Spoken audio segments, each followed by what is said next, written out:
Well, well, well. Bass Reeves finally gets his due. And of course, we're talking about the lawman who went from a slave to a stalwart U.S. deputy marshal.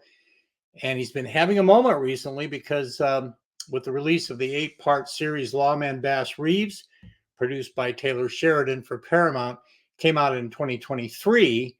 And, at True West Magazine, we pride ourselves on being on the cutting edge of history. And I have to own up to the fact that even though we were founded in 1953, this is a magazine I read as a kid.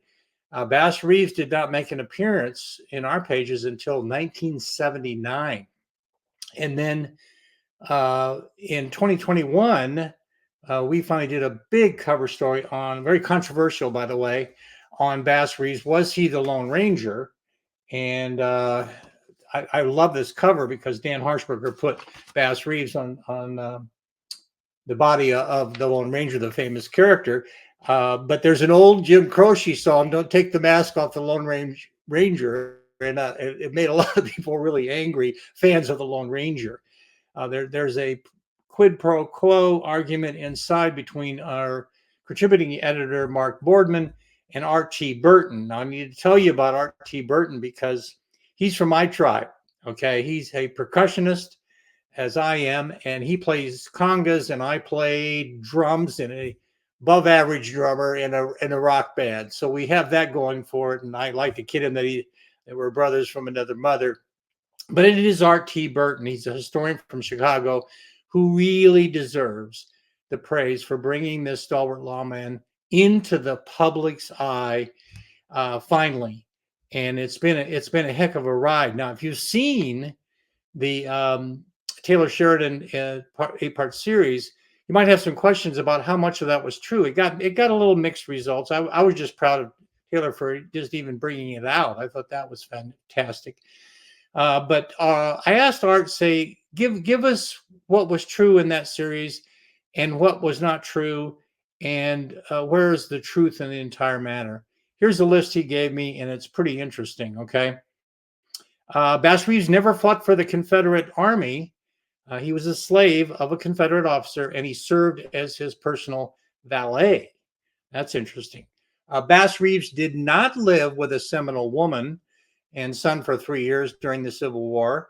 Bass fought with the Union Army during the Civil War, and he learned their languages of the Native Americans he fought with and the lay of the land of the Indian Territory. Bass Reeves was not a farmer.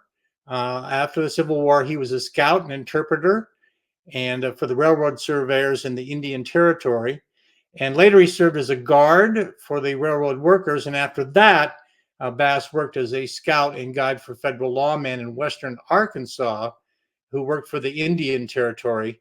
And Bass did own a farm in Arkansas. So there were no wagons with steel bars to transport the prisoners. In fact, the prisoners had to walk, and they were chained together.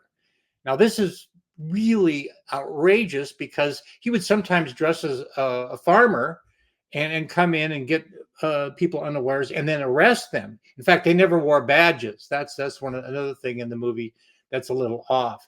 Now, as I mentioned in my 2021 editorial where we first did the Bass Reeves as a Lone Ranger cover, I said he arrested 3,000 criminals. Okay, he had a shootout with 14 to 20 men. We say 14 to 20 because it's a little unclear on the record about some of them. But he makes Wyatt Earp look like a mall cop, a part-time mall cop. Okay, that's how amazing this guy is.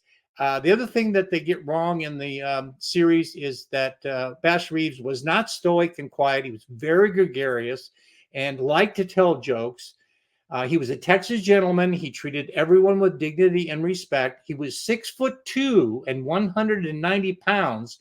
And it was said that he could take on two men of any size and beat them both. That's the kind of legacy he had. He was a big old guy. Now, the other thing I love about Bass is he loved dogs and horses, and he always kept a big dog in camp with him because of the prisoners. That was a nice way to tell if one of them was trying to escape. And he rode large horses. He favored sorrels and grays, and he was known to ride a white horse once in a while. And that's where the legend of combining him or comparing him to the Lone Ranger comes from. And In Art Burton's uh, respect for this, Bass was, he lines up with the Lone Ranger. Now, I'm not one who believes that he was based on it because there are a lot of evidence to the contrary. However, he certainly stands shoulder to shoulder with any of the lawmen in the Wild West. Deputy U.S. Marshals I told you about didn't wear badges.